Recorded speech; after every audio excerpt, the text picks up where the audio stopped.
Hey, welcome to the fourth episode of Grain Line Grinders podcast. So today, of course, we're featured with the Half-Breed and Steven. It's not Steven, with your other host, Kevy G. And today, of course, we're going to be discussing some the latest tournament from Egman. We're going to be discussing the actual results, the winner. Then I picked one spicy deck from there. So did the Half-Breed. So we'll get into like 4 decks from the actual tournament that we think is actually kind of cool. And of course, like always, we'll be breaking down the current rankings based off of Eggman events. And let's go ahead and introduce the rest of them. Also, if you're interested, I did post some videos on my other channel regarding how you can get starter decks and upgrade them for $30. But let's go ahead and introduce the Half-Breed. Hey, what's up, everybody? Yeah, we'll be talking about me and my list a bunch more, but really glad to be back. I think the format's kind of all right. You know, there's like we could a ban would help, but it's not the end of the world if it doesn't come right away. And then, how you doing, Steven? Yeah, I'm good. Played a decent amount of the same. Been playing a few local tournaments as well. Try and get an idea of what's good and what's bad. I think a lot of this meta is going to be what we felt it was going to be beforehand, but we'll wait and see. And there is definitely always a card that always stands out in what should be banned at the moment. And I'm sure we'll discuss that later as well. Yeah. So let's go ahead and dive straight into the power rankings.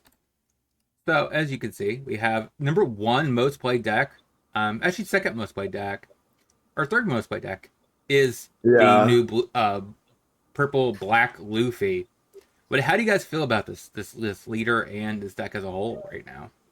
So I mean, we first of all, we kind of got to say that like Steven was right, because he was like talking about this deck a bunch the past 2 weeks in terms of his testing with it, and it is really strong. It feels like it's coming out of the corner as like one of the best aggressive decks or whatever, which is kind of funny, especially since there's like Bello Betty as another aggro deck, but down here. It's just so fast and consistent at what it does. So I was wrong. Steven was right here.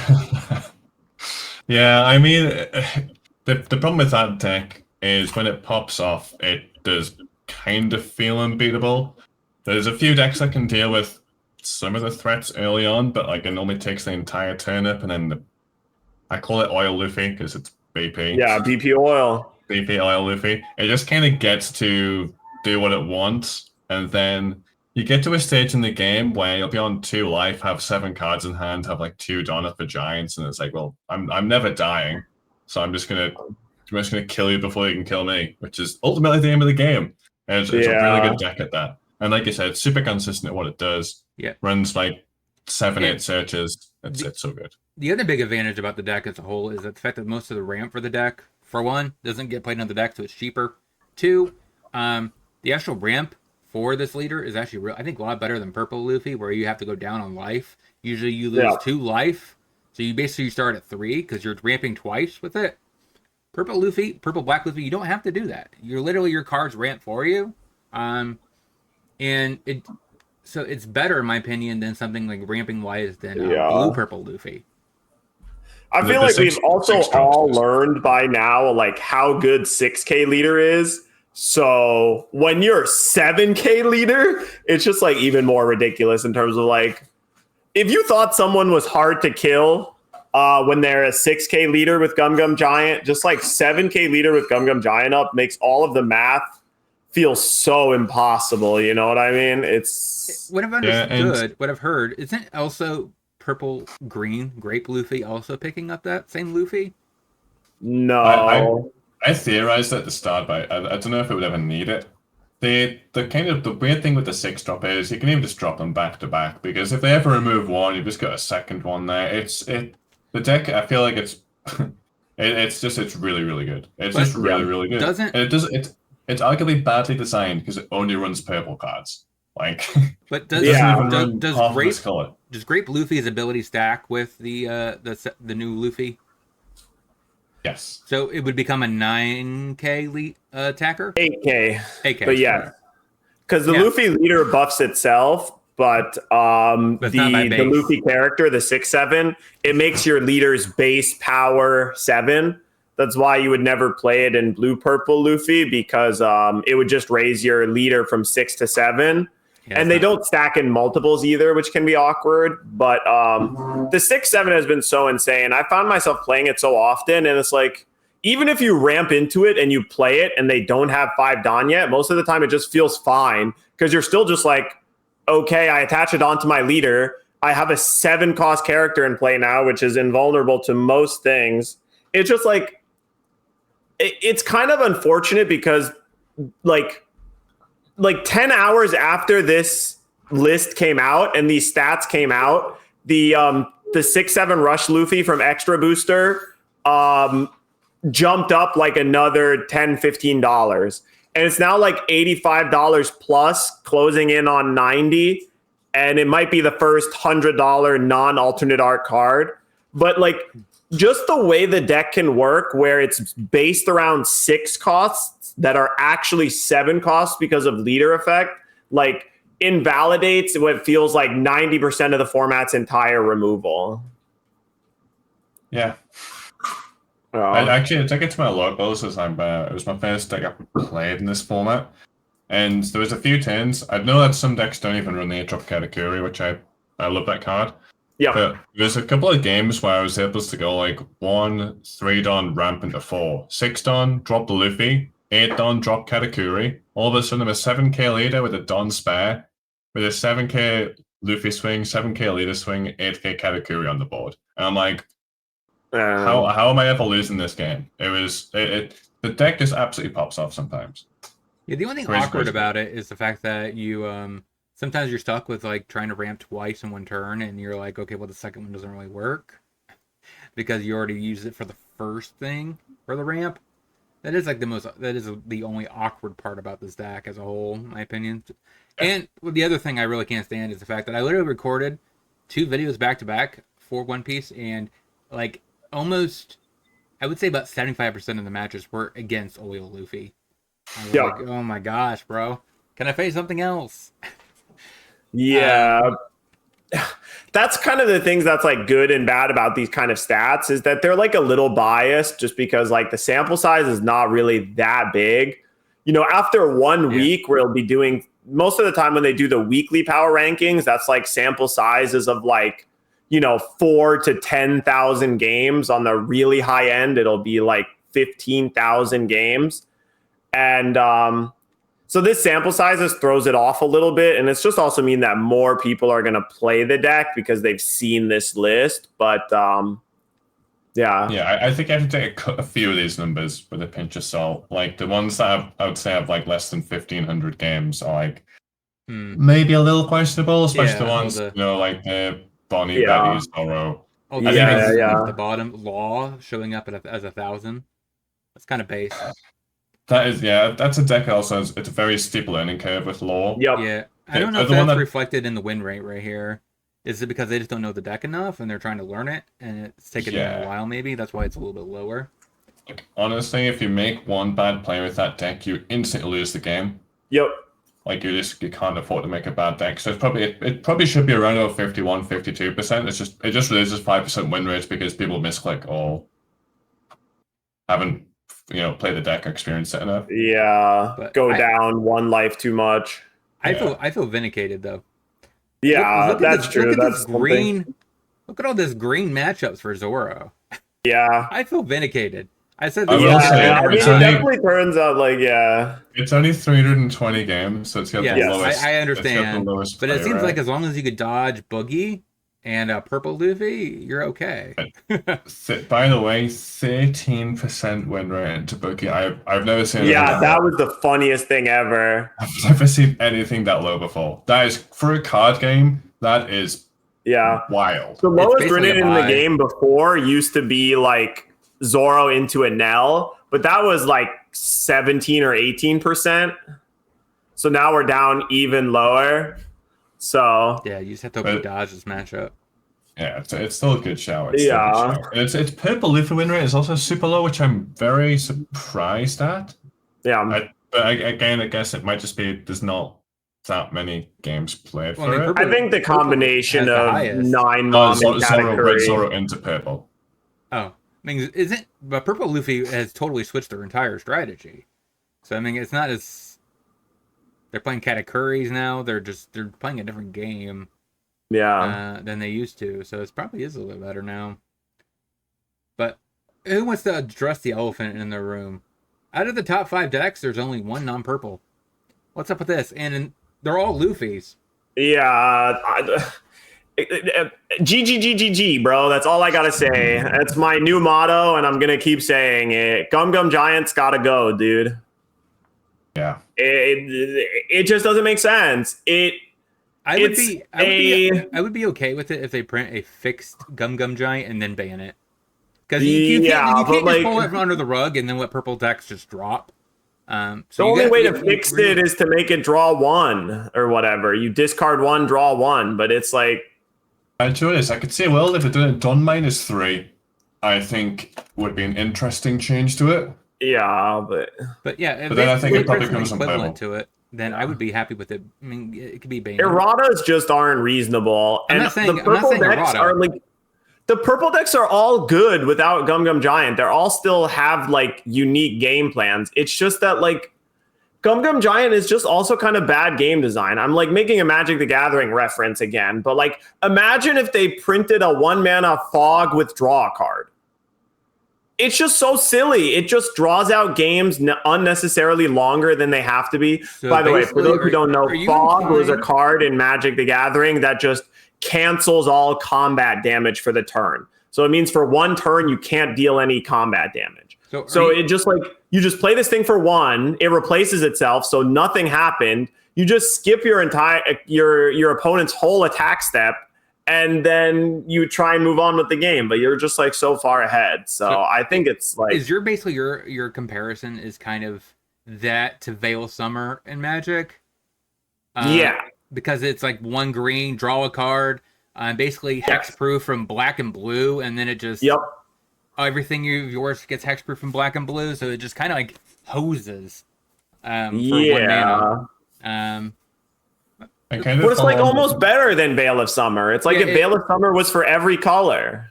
To follow on from it as well, like all the decks are different. Those 4 Luffy decks play fairly differently to each other, but it's always going to be a 4 of. It doesn't matter how the deck plays. The card's that powerful. It's just a 4 of in however you're going to play the game. Well, it probably also doesn't really help the fact that I think most people consider Luffy as one of the most favorite characters. So they're going to keep pushing Luffy to sell. I think at this point they really need to just say, okay, we'll make the next Luffy. Just don't make it purple. Make it another color. Give us a yellow black Luffy. No, we already have that. Give us a yellow blue Luffy. There you go. Just push another color for Luffy. That way it's not so. Straw Hats used to be red, and it seems like they've mostly moved them over to purple now. But there's like also Straw Hats in every color, right? Like, so it's awkward. I don't even get it from a flavors perspective. I mean, because purple is ramp. What about Luffy's character is about that kind of strategy in the first place? Yeah. He's just hyper aggressive and he likes to go in there and swing. He likes to call his moves out. Yeah, well, I mean, that's just the anime thing. He does feel more like a red character than he does a purple character. Yeah. In the actual let's shout out Red Purple Luffy for not being on the list. Like, right? There's one color combination that didn't make it. One Luffy deck didn't. But why play red purple? I mean, when you basically could have this as the same amount of life. I mean, blue purple. Yeah. Like I think black purple probably plays the most similar to it. Like. It's a 7K later. Just a little bit of ramp, and then you slam a bunch of rushers and stuff like that. Yeah. Big dudes. Yeah. Okay. So, what else do you guys want to talk about when it comes to this? So, number 4 is Buggy. Yeah. So, let's pivot off of Luffy. I mean, Buggy, I think, is like really strong, right? Buggy is just I think it has a losing percentage a little bit because like people don't know how to play it correctly yet, right? And I think a lot of people don't have the right lists, but I think Buggy is going to turn out a lot like Lim, where when Lim first came out, a lot of people were trying to do like 9-cost audio. They were playing like 9-cost Shanks or 10-drop Doflamingo. They were, playing all that other stuff. And it's like, I think the best thing to do with Buggy is to just be like as streamlined and just play cross guild cards and just try and be an aggro deck that like plays characters early, defends those characters, and then you win the game because you got 5 characters on the board first and then killed them, right? Like, and it's just getting carried definitely by its really good blue-purple matchup and how good it is against Bello Betty as well, right? So it's like, Teach. Yeah, it's in a decent spot because it's really good against quote unquote the best deck, and it's really good against the counter against the best deck. It does still have a few tough matchups, like green purple is the worst one for sure, but I think it's in a really good spot. So you think Yamato is not? We think 2 of us had it in our top 10. The abysmal win rate from Yamato. Do you think this is because the list has not been finalized yet? Yeah, I think it's a build thing. I think it's a build issue. It's really hard. Look how much red is in this category for Yamato. To me, it's a Gum Giant issue. Every single matchup that has Gum Giant is losing for Yamato. Every single one. Because Yamato is all about that one final turn swing to kill. Yep. Where you bring yourself low, you bring your opponent low, but then you try and kill them when they're at 0, right? It's like a Harikiri style of deck, right? Where you're blowing yourself up, but them first, especially with like Hody Jones or whatever. But Gum Giant just means that you can't ever close the game. And if you can't close the game, you're too fragile to survive. So like, if Gum Giant does get banned, I think you can play Yamato. But even on that list, every single Gum Giant deck is a losing matchup, and you just can't do that right now. That's just too much. I think I've a little bit of experience on it, but I feel like people just take the first hit. Like, unless it's banished, they just get 2 more cards, and it's like, oh great, I've just got more resources to do my strategy and do my thing. And unfortunately, Yamato just can't quite keep up with what these decks are doing. And then again, they can't quite kill it because as soon as they get in range, they're just spamming Giant or dropping 8-cost Katakuri blocker where you just, unless you draw Hody Jones at like literally the perfect time, you can't win the game. You can never close it out. So what would you think about if they printed a card that basically stopped additional card draw? Would that help? It's just too hard to implement it in a way that matters, right? Like, because it would have to be like attached to a body, I think, or maybe it could be like a latest effect. It would have to be I would think it would be like a modal type effect. So like kind of like how Gear 2 is, where like it can be a ramp spell, or it can also be where you just make where they can't draw additional cards for the turn for one blue or something like that. It just like, it's too hard to implement, right? So now you need 2 cards to kill them, right? Like you need to draw this thing that stops them from drawing off the Gum Giant. And you need to draw it at the right time. And then it also, like, I understand what you're trying to say, but I think those types of cards just don't solve the problem. But I'm also like a ban extremist where I'm always like, ban. Maybe Steven's right. Maybe it would have to be attached to a character, and it's like a static effect. Your opponent can't draw more than 1 card per turn. There is the Alvida, where it's like on your turn, if your opponent activates an effect, they need to bottom deck a card. Yeah, right. There is something kind of like that already. It's a 2K as well, so it's like semi-flexible. That's the 5 one, right? Yeah. It's a Geon. It's a Navy 2K. The problem with these kind of cards are they're either normally like a little bit too weak, or they have to be strong enough where it's a good card even if it doesn't get its effect off, which is like such a hard thing to do. The best example we've got is like Pudding, where it's like the effect's so strong that you don't care about the full cost 4K body. Like the effect just literally game winning.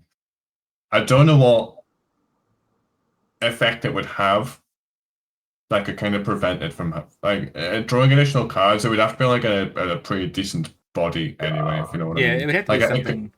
It couldn't be its only effect, or it would have to be on basically a vanilla body, which then Yeah. Yeah, it basically would have That's to be a like a little sus. rusher, maybe like a 6. It just makes 8K deck building so bad rusher. too, where now every deck has to take 4 cards out of their deck to play this card that helps you beat the most broken card in the deck. And then, like, if you're in the anti-broken card mirror, then you just have 4 useless cards in your deck. It would have a lot of purpose out even outside of it. If they ban Gum Gum Giant, like No, but there's not that many cards positioned. that draw cards during your turn. And it would be a little too good to make a card that's like main, your opponent can't draw cards until your next turn.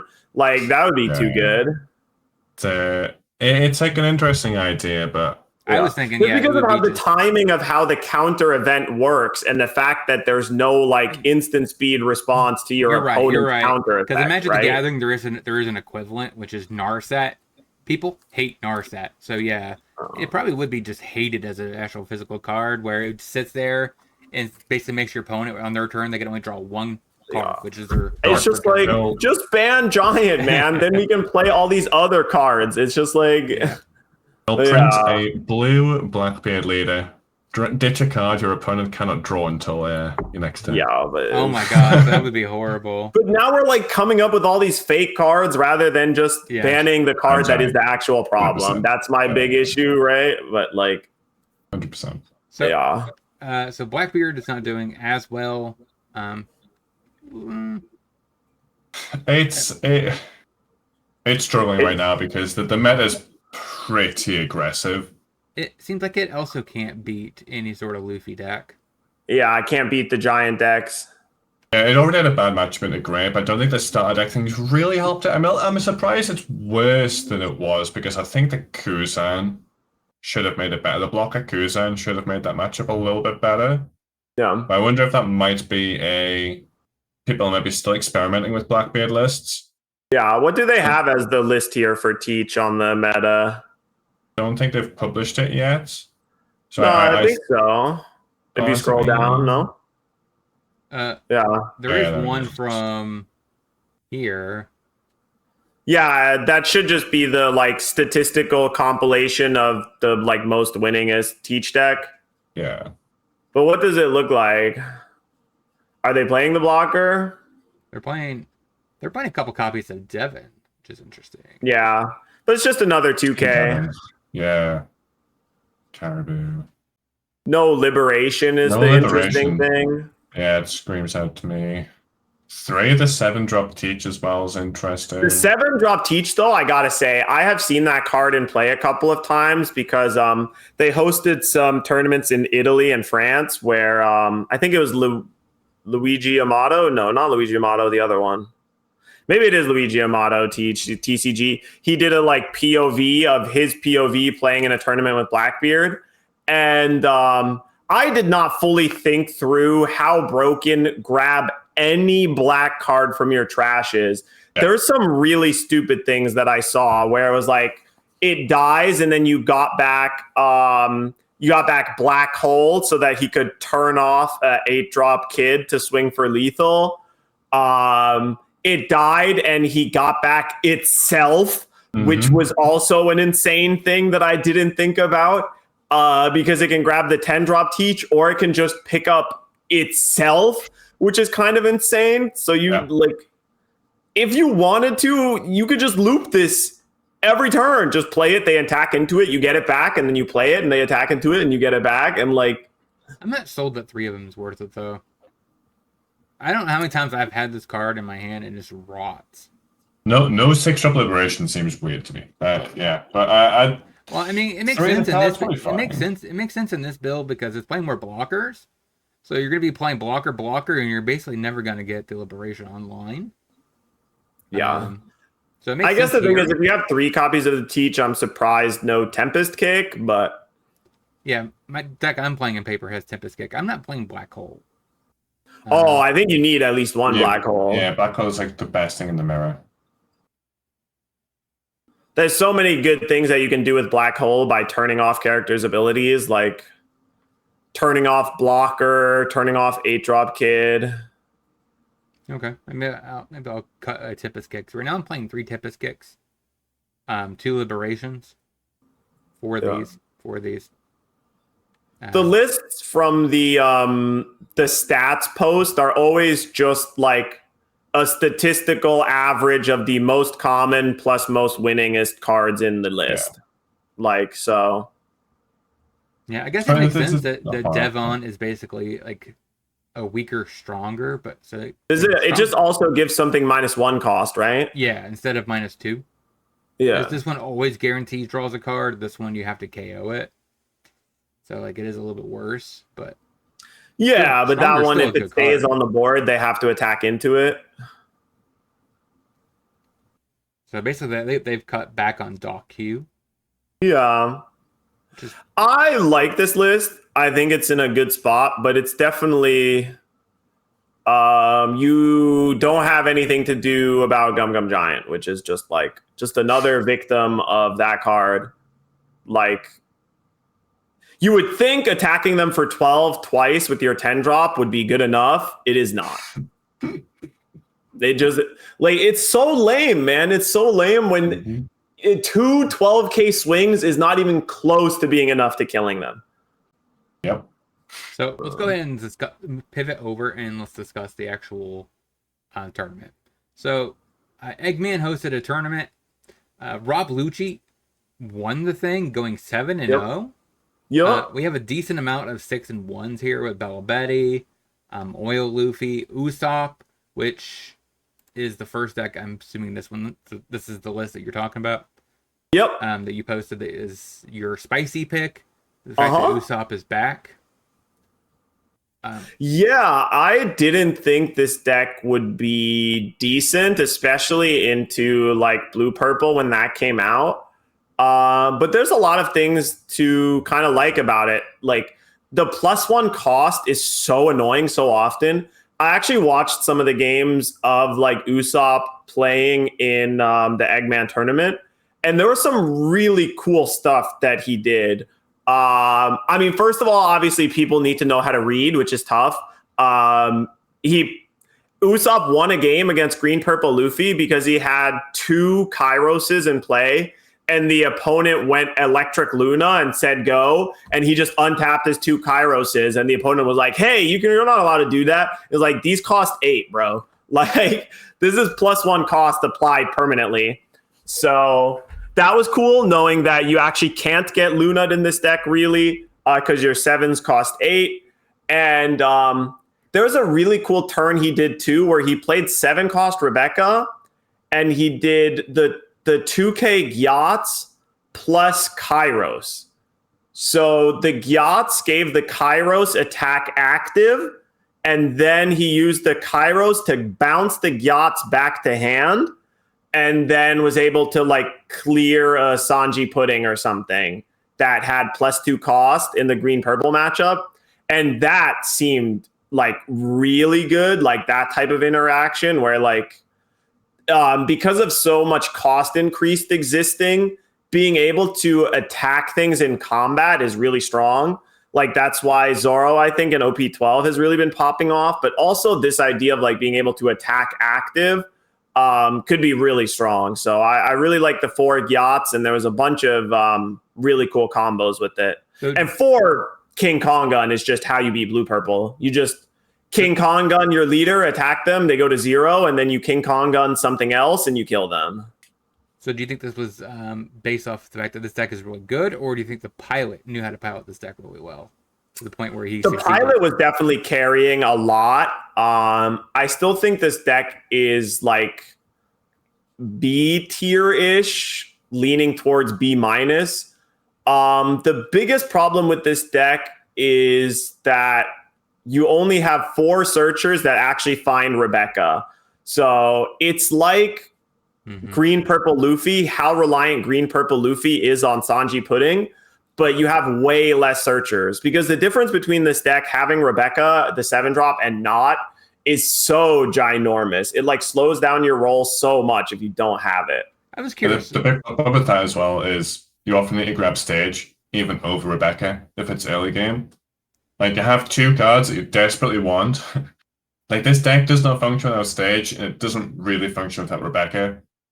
But it's still very strong when it goes off. It's just a little inconsistent. So you brought something up I was curious about. So Great Bluefy, would it be beneficial or to try Charlotte Pudding? The 3-drop purple. It's kind of like an additional copy, sort of Sanji and Pudding.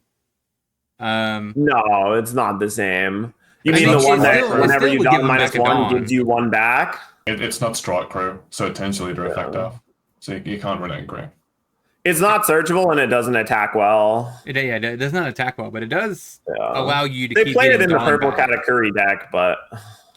And I think I was kind of curious about, why doesn't the black 7-drop Luffy show up in another list than just DeRosa? Because you need Colosseum for it to be really good. Playing it and expecting it to live a turn just doesn't really happen, right? Giving it rush. Yeah. I mean, it's the same thing in Magic the Gathering in almost every card game, right? Like, cards without on-play effects have to be so good or very cheap. Because otherwise, like, spending 7, 8, 9, 10 Dawn and then having to wait a turn for your card to do anything is just asking for a miracle, right? It's why, like, Kaido Lin is a card that nobody really plays. But that's also a 10-drop. Yeah, but it's a 10-drop that's in theory really powerful, but you have to attack with it to use it, so... Like 9-cost Sorrow as well. Yeah, 9-cost Sorrow is another good example. Because, like, I was, like, debating about it, because I actually have a copy of this thing that I pulled from a pack, and I was wondering... I think people tested it in Blackbeard when it came out. Should I consider trying this over Brook, the 6-drop Brook? And I was like really debating about that. Like, is it worse or better than Brook? It's only $3 a copy. I think it's definitely worse than Brook. Yeah, especially I mean, Brook is one cheaper and really like has a lot of payoff if you can untap with it. And it's like searchable and has counter, right? Those are the big things. Yeah, it does have counter, right? Am I tripping? This says no counter. Yeah, you're right. Steven. It doesn't have counter. The 6/7 Brook? It has 1K. The purple Brook. Yeah, does that have counter? It's got 1K counter. Yeah, 1K counter. Okay. So yeah, that is a difference, yes. But I was just debating about it. I had one flex spot, and I was like, wondering, I have this. I was like, wouldn't this be better or worse? It's like, it's not bad, but... There's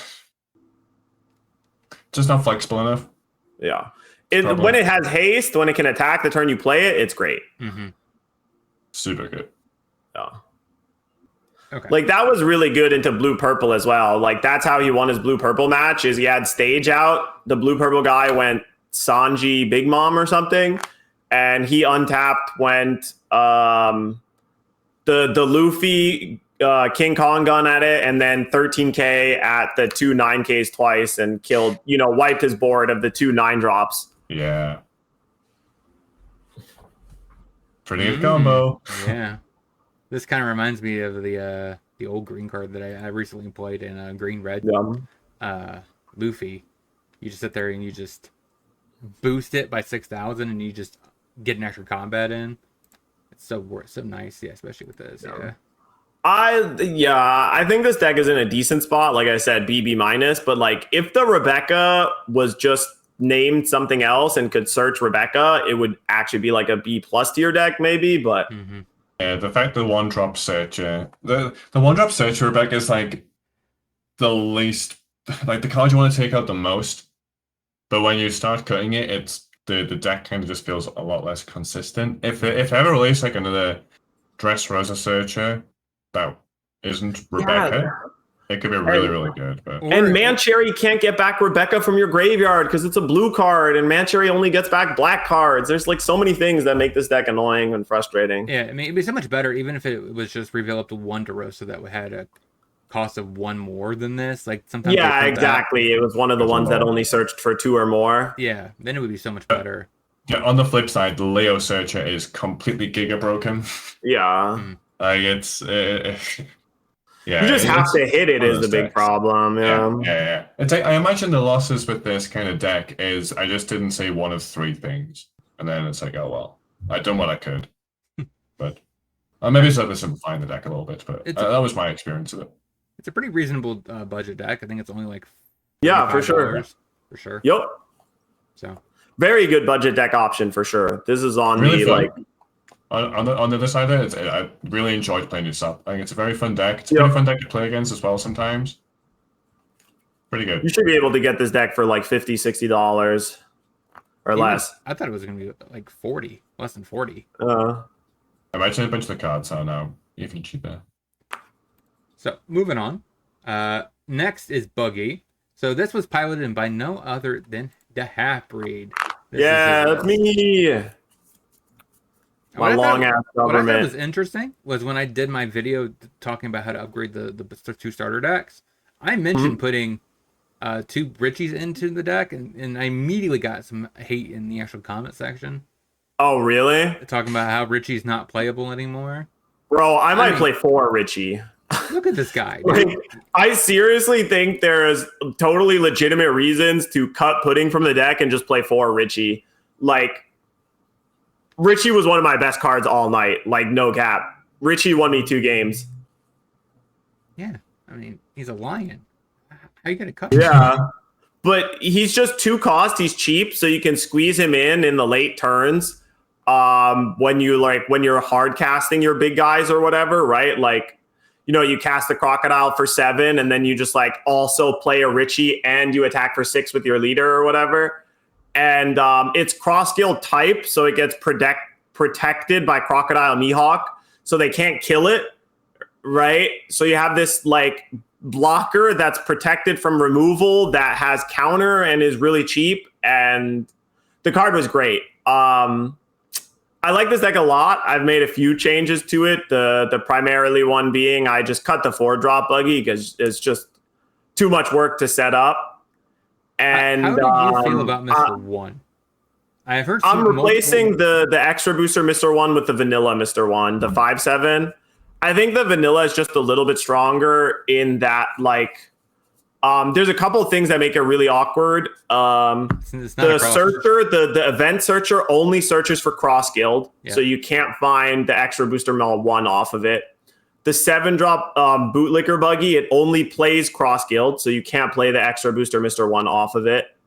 And Crocodile Mihawk only protects cross guild, so it doesn't give the removal protection to the extra booster Mr. 1. So I think I'm playing the vanilla instead. Losing the card draw is unfortunate, but it gives you a lot more options. And I still think it's important to have a certain number of cards in the deck that actually cost 5, because... What about you just using 4 copies of this? You are talking about adding more Richies. It's going to hit your Richies. Yeah, I was considering it. Yeah, if you play 4 Richie, you definitely cut the other Kabaji and you just play 4 of that Moji. You're talking about Mr. 1. What if you cut some Mr. 1s for Mahashi? That way you can search for Richie. There's no need. I don't think we need to play 14 2Ks. Like 12 is fine. I just wasn't sure which one to play, right? The Moji or the Kabaji in terms of for the last 4 2Ks. But I think it's very likely that I'm going to like cut the puddings and I'm going to be like as lean, mean, straightforward as possible. Just like all cross guild, the whole deck, 50 cross guild cards. And that's just what we're doing. Like, technically you could just cut these 3, add 2, add 1. Then you have 3 Richies, 4 of these. And then you always could find your 3 Richies. But the second Kabaji just isn't necessary. It's like reasonable sometimes, but if you're going up any number of Richies, then you just cut that Kabaji and then you play. Hit this one. Yeah, that one. That one's just not that strong, but I know sometimes. I know the OP12, right? They cut him entirely for the Kabaji and their 2 hyper cards. Yeah, there's the new 2K. Yeah. Have you played against her with this deck, Steven? Played a little bit with it. My big gripe with the deck was I loved it. It felt so OP whenever you could drop Crocodile and Mihawk into like Alvida, one of the 4 drops. The deck I felt let you down when you had like rely on almost like the backup play of the 7-drop Croc into one of the 5 drops. That's when I felt like the deck wasn't quite good enough. If you got the Croc Hawk off into something else, the deck feels really, really strong. But when that didn't happen, it didn't feel great. That was like kind of my one gripe with the deck. I don't know how you felt about that. Like I often, if my 5 down turn was later effect into 7-drop Croc and like Mr. One, I felt like I'd still end up losing the game. But if I got the Croc Hulk off, I felt like I'd win the game. Yeah. That was like my one issue with the deck. But it's good. It's just undoubtedly just a really good deck now with some insane matchups, and it's really fun. It's actually just really fun to play, which is nice. Yeah, I made a YouTube video talking about my tournament run and the deck, and I definitely think that like there's some suboptimal lines, but like as long as you stick to the plan of play 2 dudes, 10 drop buggy them, like that's often enough like aggressive early pressure to beat them down before they kill you. You just have to like really focus on actually trying to kill them and then winning the race like with your late game blockers. That's it. I get that. What was the decision only to play 2 cross guilds? I try to stay like 20 is the maximum number of counterless cards I'll play in pretty much any deck. Like I like vehemently refuse to play decks that have more than that, or like it's very hard for me to do that. It's one of the reasons why I don't think I'll ever play green purple Luffy, because there's nothing I hate more than dying with 5 million bricks in my hand. So I made a cut just because it keeps me under 20. But I am cutting the 4-drop buggy, and I'm playing 3 cross guild searchers. I might play the 4th, but I really like staying at 19 counterless and not 20. But that's me. So what was your only loss to? Whitebeard. Oh, I got aggro down by Whitebeard. They had like 5-drop Luffy, Ace, 5-drop Luffy, and then I died to Gold Roger because I put them to 0 and I was at 1 and they played Gold Roger and I couldn't block. We're going to talk about that in a little bit. So, moving on. I probably should highlight it. How good do you think Rabalucci was? We should actually talk about first place winner. Yeah, I mean, I think this list was still like only playing 2 copies of the 10-drop or something. Oh, no, it is 4. 4 okay. Yeah, this looks... I thought this was one of the 2-drop Uta decks, but not at all. This is definitely the list that I recognize. Every time I see it, I cry. I hate Rabalucci. Yeah. It's so consistent. Brook, Laboon, Kuzan. Like, literally, they have so much removal. It never ends. It's just like... Leave my characters alone. I keep adding so much cost with Purple Black Luffy, and they still find a way to kill everything. Yeah, it's like I hate this list, but I love this list at the same time, right? Good. Where it's like so... I like how straightforward this list is. A lot of them try messing around too much with like 2-ofs and 3-ofs and a bunch of weird stuff. I guess the only thing I don't like about this list is I feel like we have to have room for 1 Spandine or whatever, right? I feel like there's no way you don't have room for 1 Spandine to get back with Rebecca for Lucci, but I like how straightforward it is. Just 4s and 2s, 4-4-4, 2-2-2, 4-4-4. Calling on this. It's just Laboon and Brook, though, right? Yeah, these 2 cards. Yeah. It's just those 2. Again, like the price tag of almost every single deck is entirely decided by how many cards are from Extra Booster 1 or 2 in it. Yeah, I meant hopefully this gets addressed. Yeah. I mean, every card in this deck is $10 or less outside of Laboon and Brook, which are $30 each. Or Laboon's like 20, sorry, and Brook's like 30. Maybe it's reverse. I think Laboon's 30 and Brook is 20. More. Maybe I'm wrong. Yeah. But Racy List, good job winning the tournament. If you're watching the podcast. Yeah, Mancherry's so frustrating, man. That card's so disgusting. But it looks so adorable. It is very adorable, but when you're playing a deck that's able to kill all of the opponent's stuff, and then you play this little thing that they have to attack, otherwise they lose the game, just feels so bad. So one of them cards where it's like, why do you not just say bring back a 3 to 5 Dressrosa character? Yeah. It's still very, very playable with that tag in. The fact it doesn't just makes it like just extra annoying more than anything else. Why does this card show up in Usopp? I mean, like I said, like, one of the biggest reasons it doesn't is because it can't get back Rebecca from your graveyard because yeah, can't get blue cards back. I've tried it a couple of times. It's like you just don't need it. Your deck draws enough. Like it's just not needed. yeah, getting only black cards is tough. Yeah. True. Okay, so we're going down the list. So 6th place, right after the half breed, is the list that I want to talk about. This is the list that I would play if I was playing competitive, and I actually owned the cards and had the money to finance the 3 copies of the 6-drop Luffy. Good old PayPal paying for. I would totally want to play something like this. It is a little interesting that they decided to go with 3 Nico Robins. But they played Zorajuro. I could technically play this. Except for this guy. I could actually play this deck in the Gatlings. But what do you guys think about this purple-black Luffy list? Yeah, it's definitely an interesting list. It's very aggressive. I was concerned this Zorajuro as well.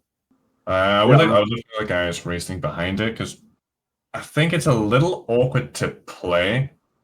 Yeah. Because even on 4 Dawn, you'd often still want to ramp to try and get your 9-drop Luffy in.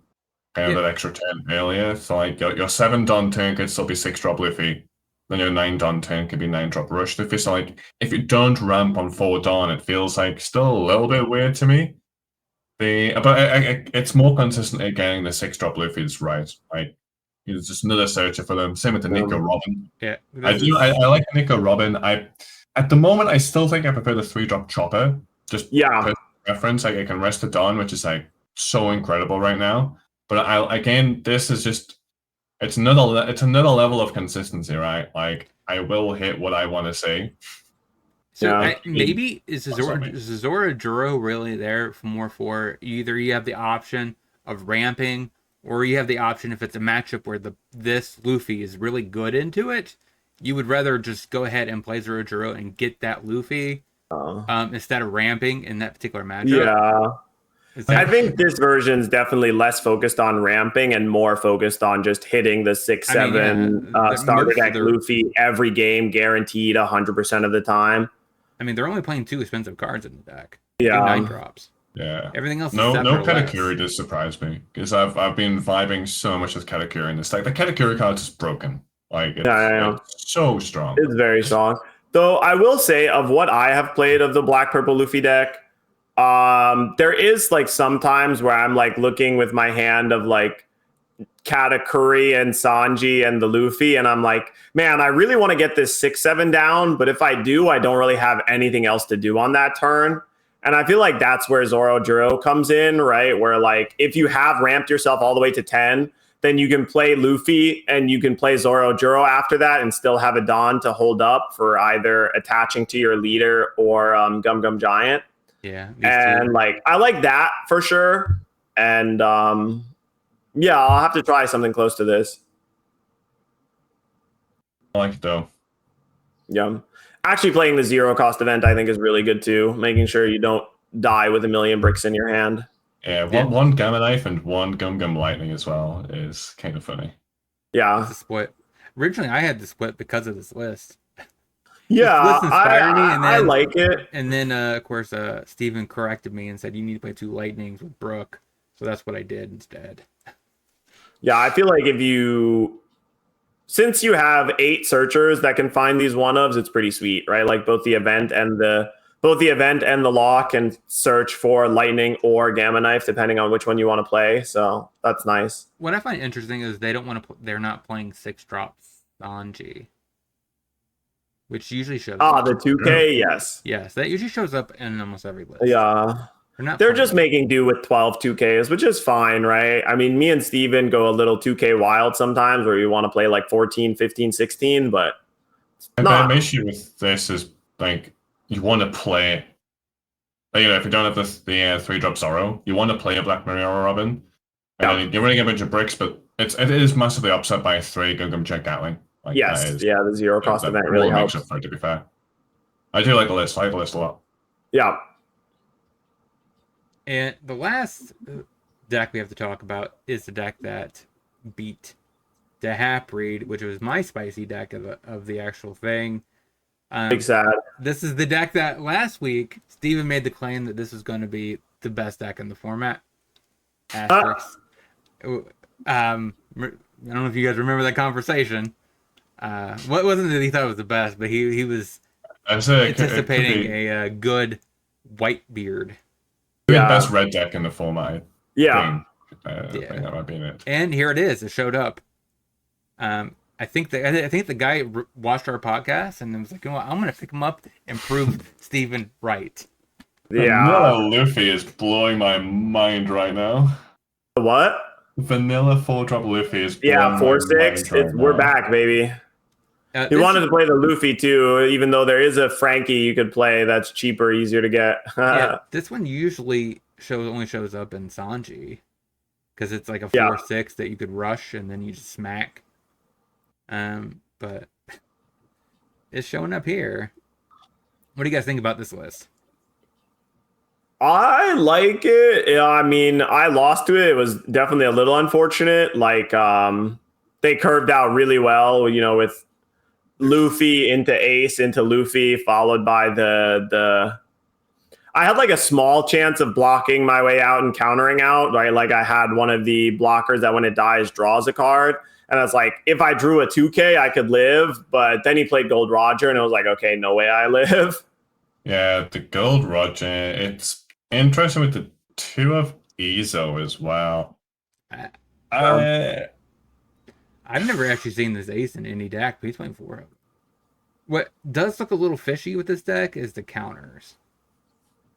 Like, I was looking at that as well. It's a lot of bricks, but I mean, if you can play Ezo, Ezo is kind of goes hard when it's on the field. It does. There's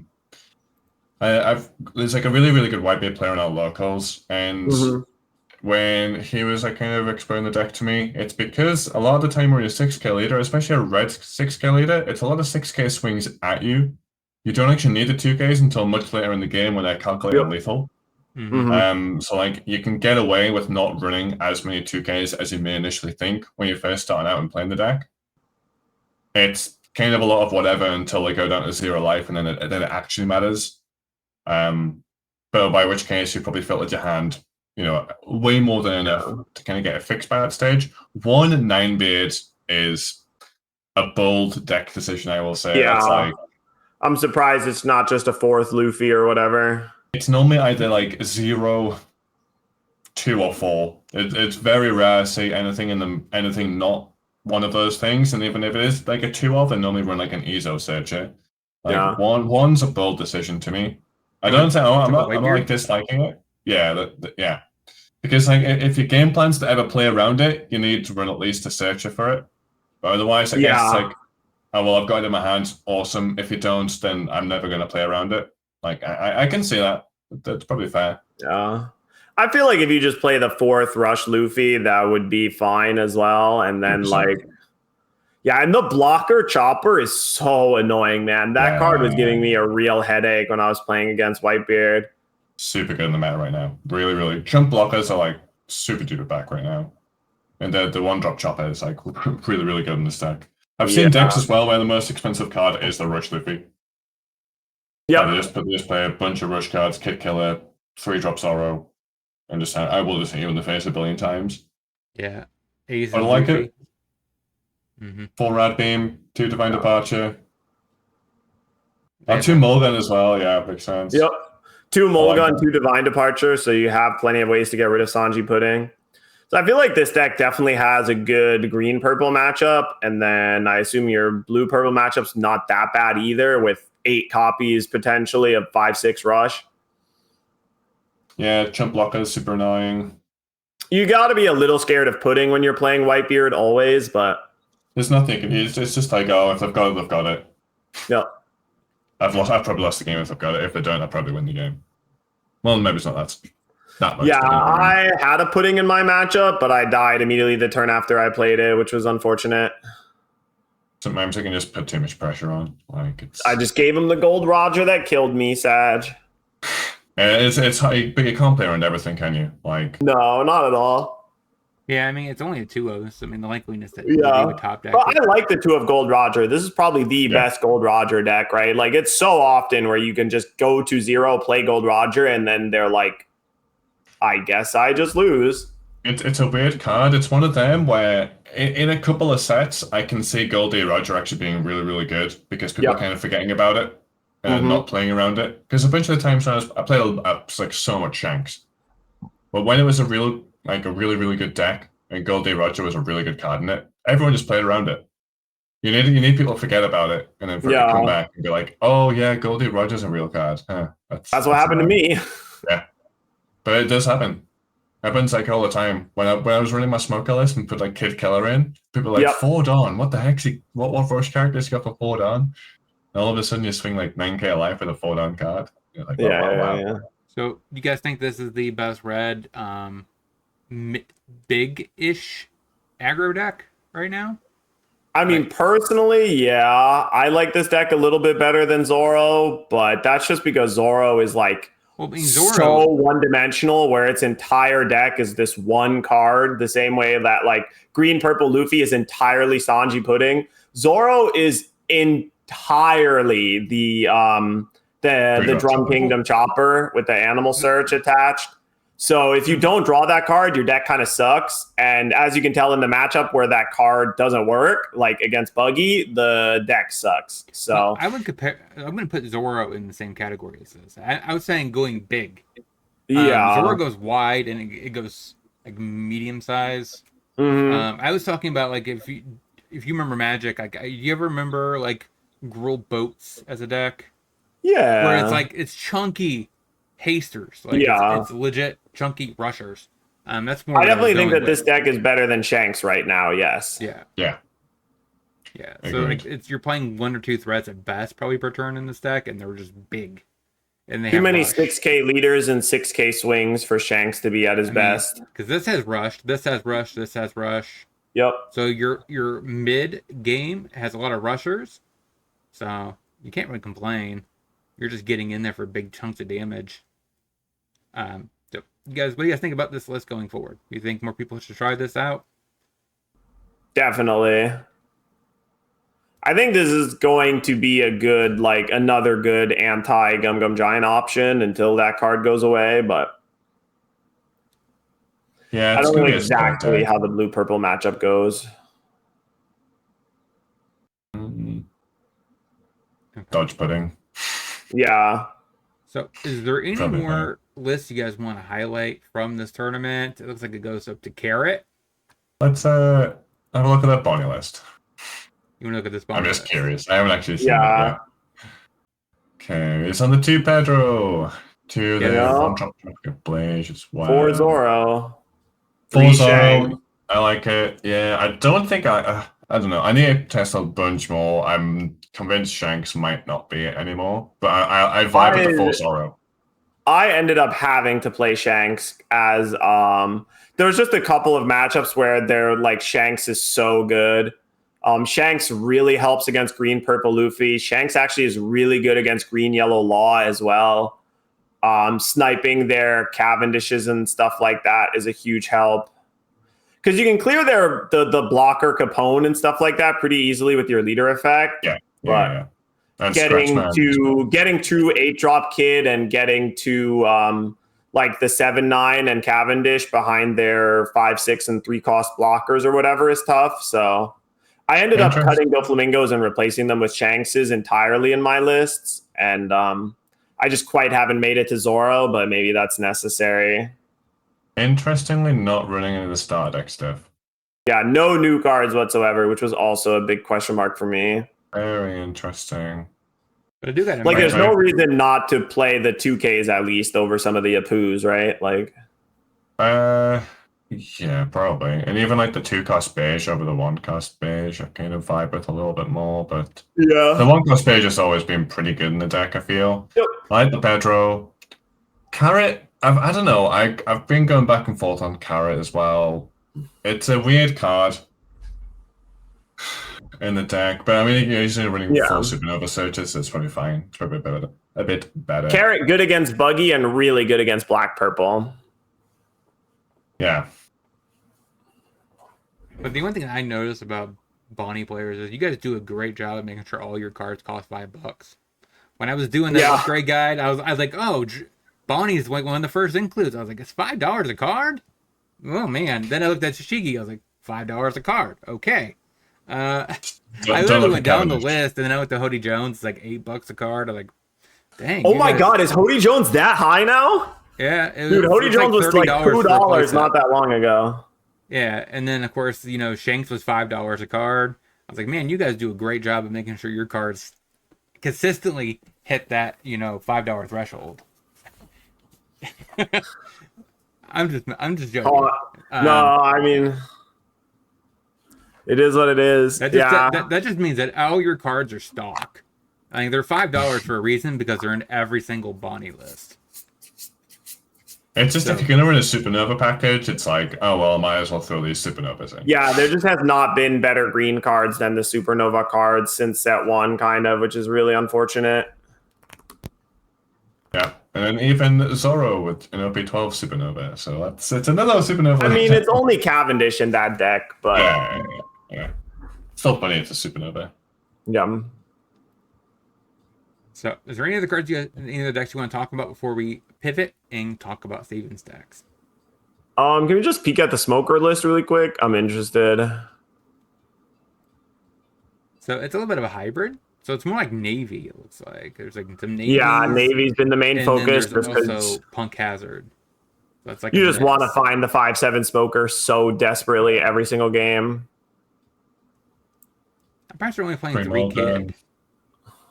I thought it was interesting that they went 1-1 on the events. I guess it's for memes, right? Yeah. Of the weird. Oh, and 2 Honesty Impact. Damn. Impact's interesting, actually. Is this deck spicy enough to get you back into it, Steven? Oh yeah, I'll be testing out Smoker definitely. I think I'll still be a little more aggro. Like no Beckman is interesting. Yeah, it looks like they kind of cut it for this. Yeah, they're just doing Mulligan and Honesty Impact instead of Beckman, right? Because Honesty Impact searchable off the Navy stuff. Of course, yeah.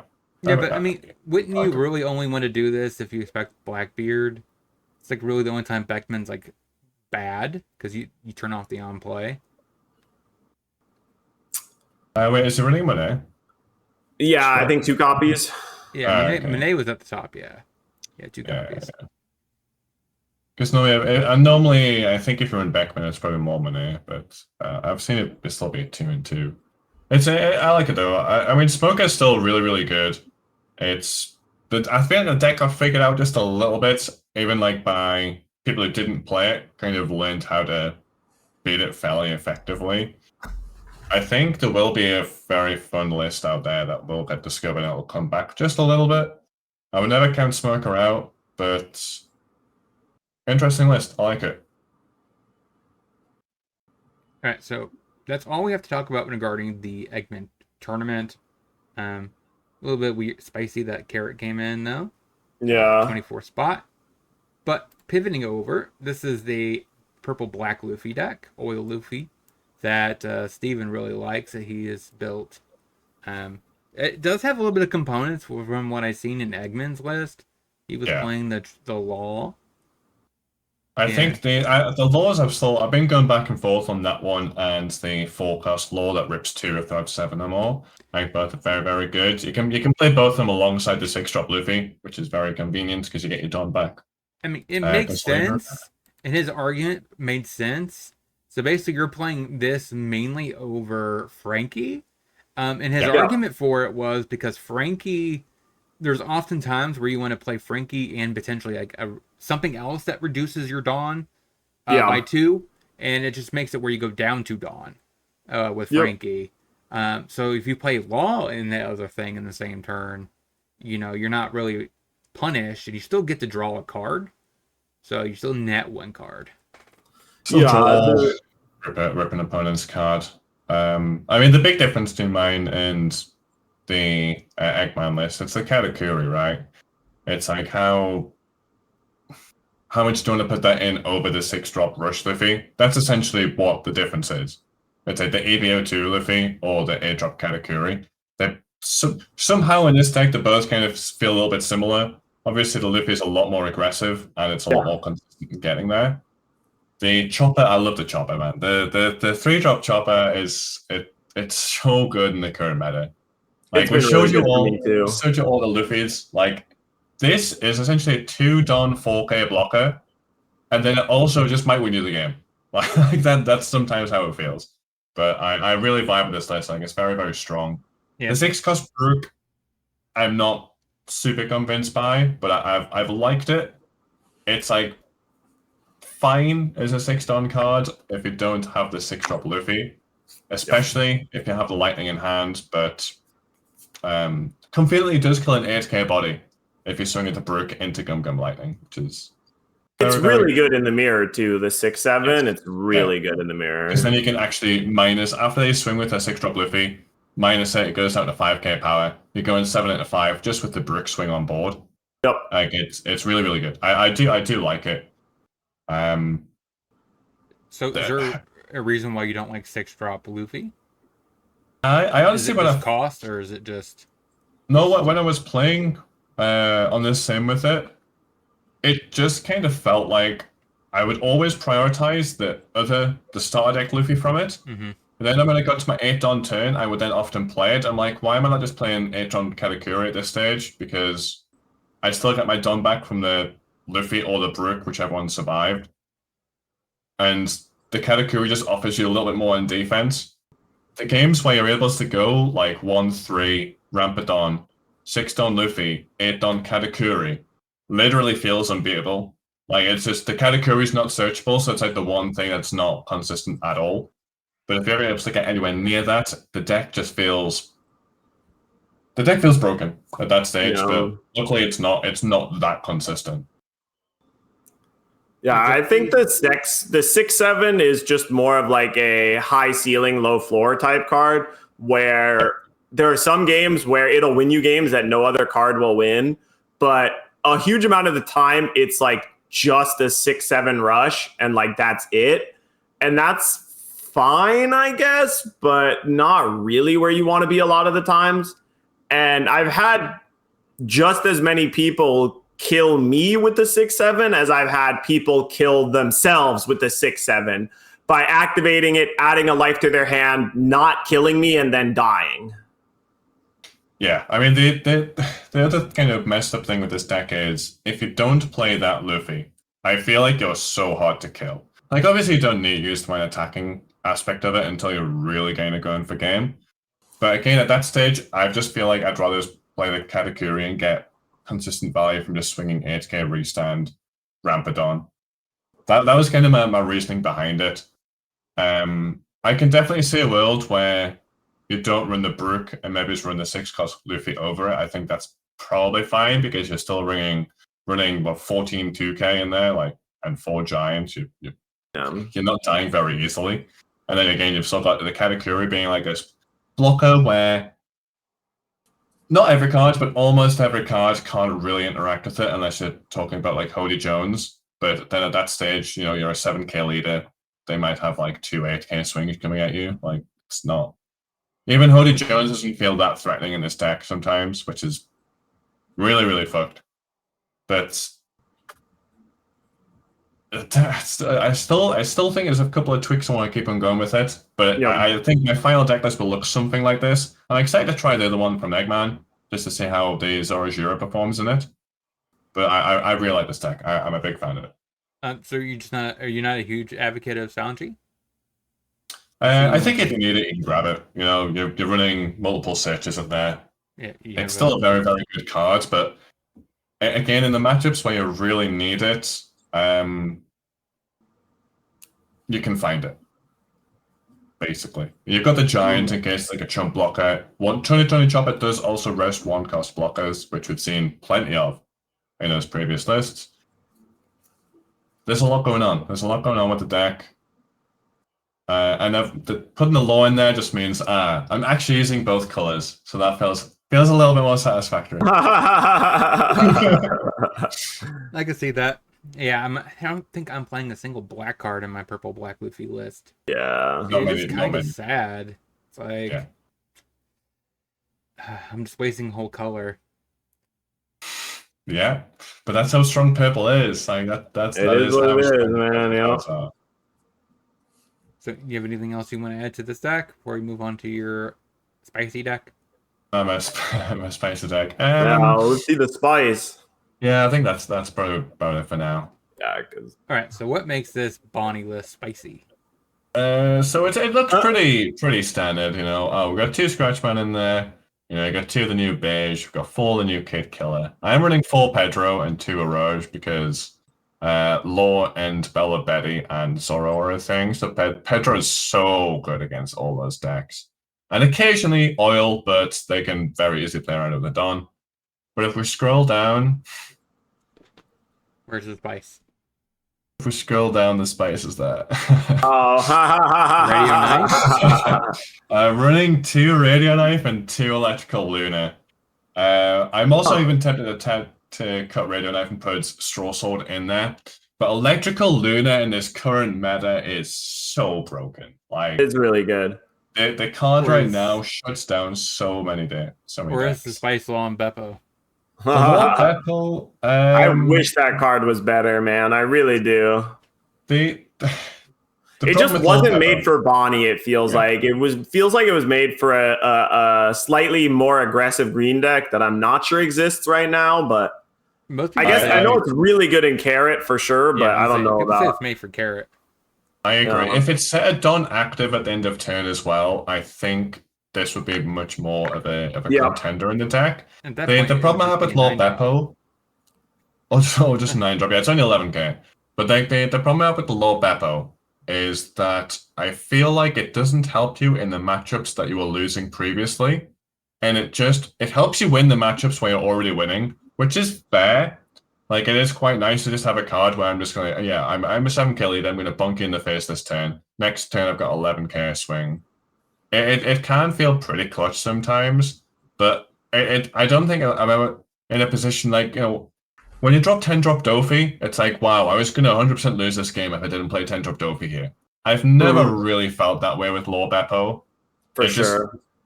It's just not quite it. But I'm going to continue to test it. But it's probably going to get cut because it's useless against Blackbeard, which is like a really, really tough matchup. It's basically useless against Snake Man Luffy. I think I'd rather just put another Zoro in. I think Zoro probably should be more up there with 3. I know that guy was running 4, which I did test briefly. But maybe I need to adjust my list a little bit if I was going to put 4 Zoro in to have the 0 cost event. Because we're not running that many bricks in this version of the deck. I am running X-Trick as well, which has been pretty good. I kind of like the new star deck X-Trick. I'm vibing with it. It's pretty good 2k, especially if running the Atrosh Rose and Ante, because you get that done back at the end of turn. But Bonnie, it does feel good. It feels good. Yeah. It's not going to be a tier 1 deck or anything, but like it's going to be up there. It's going to be up there. My biggest problem with Bonnie has just been Snake Man, and not being able to beat Snake Man means like I kind of don't want to play it right now just because of how popular that deck is and how strong it is. But I do like the deck, and I know that I'm going to pick it up again at some point and pick up green cards again, but it's going to take a sec. And I do feel vindicated because I did tell them to pick up 2 copies of this. Because it was $1.50 a piece, and because this was like the cheap alternative to a Cavendish, like this 5-drop slot, and I was like, that's meaning there for Snake Man matchup. If they ever do either swing with a Sanji or whatever, you can just kind of freeze it, or if you're just freezing a Dawn, so then 9 Dawn turn, they can't drop Sanji Katakuri and leave a Dawn up for Giant. It's still pretty good. It's still a pretty good card. All right. Do we have anything else, or is that it for us today? Probably about it. I mean, that we're slightly shorter stream. Yeah, podcast. I mean, It's an hour and slightly 15 shorter. minutes. We still got 90 minutes. I think trying to keep it under 90 minutes feels good. Yeah, I agree. So I think that's gonna Yeah, move it over. I like the format right now. I don't think it's the worst. I do think Gum Gum Giant is a big problem, but you don't feel it as much as you did in some other formats because it is so spread out between many different leaders, right? Four different leaders. So it at least like your gameplay, every game feels different, but a lot of games end the same way, right? Like you guys are all playing the game and having interesting interactions until the very end of the game, at which point it often comes down to who has more Gum Gum Giant, right? And so like I do think we still have to answer that problem, but I know like overall sentiment for the set is pretty high. The number of people I've seen playing ranked is extremely high.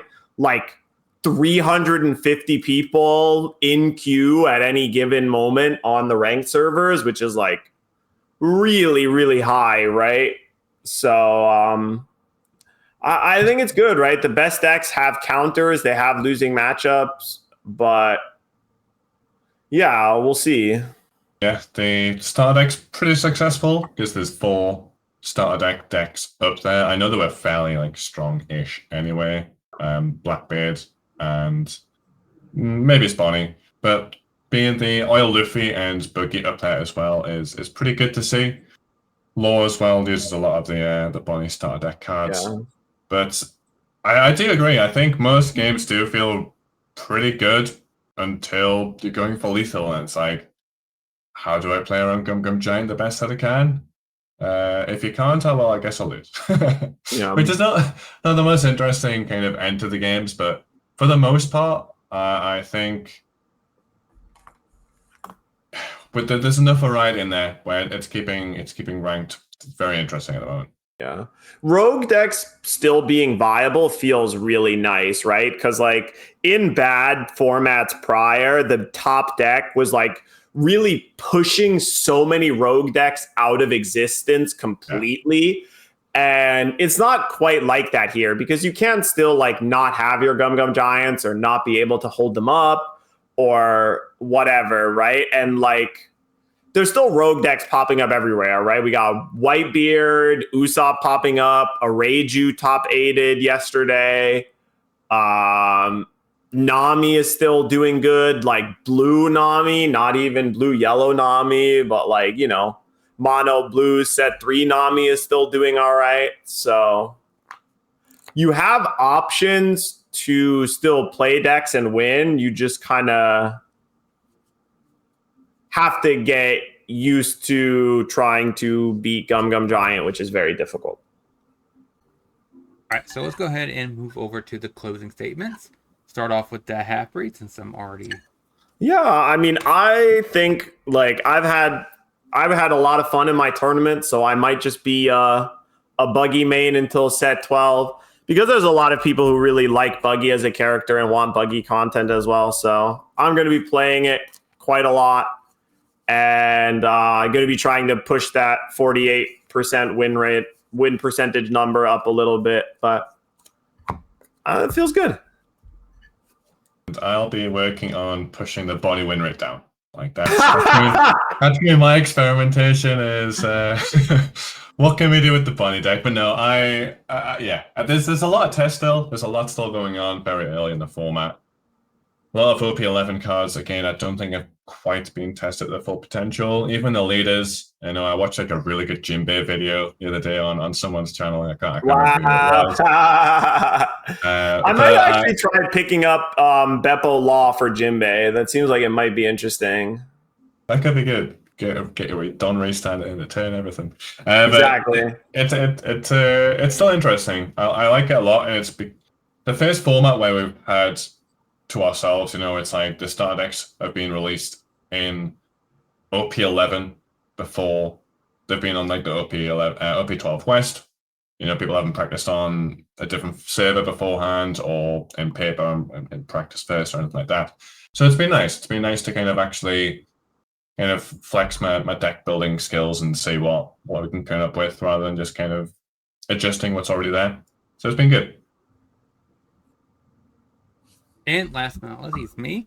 So if, go ahead and you can go ahead and check out my main channel. Go in link in the description. It's all linked to all of our Twitches. Go follow us. And make sure you leave a comment down below. Questions, all that. We will answer them on podcasts. As long as we all are excited about. I don't know.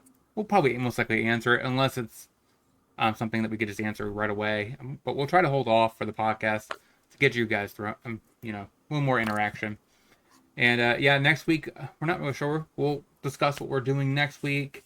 We're gonna hopefully have a little bit more data on how this format is turning out, and hopefully it keeps going in a positive direction. And we'll talk to you guys next time.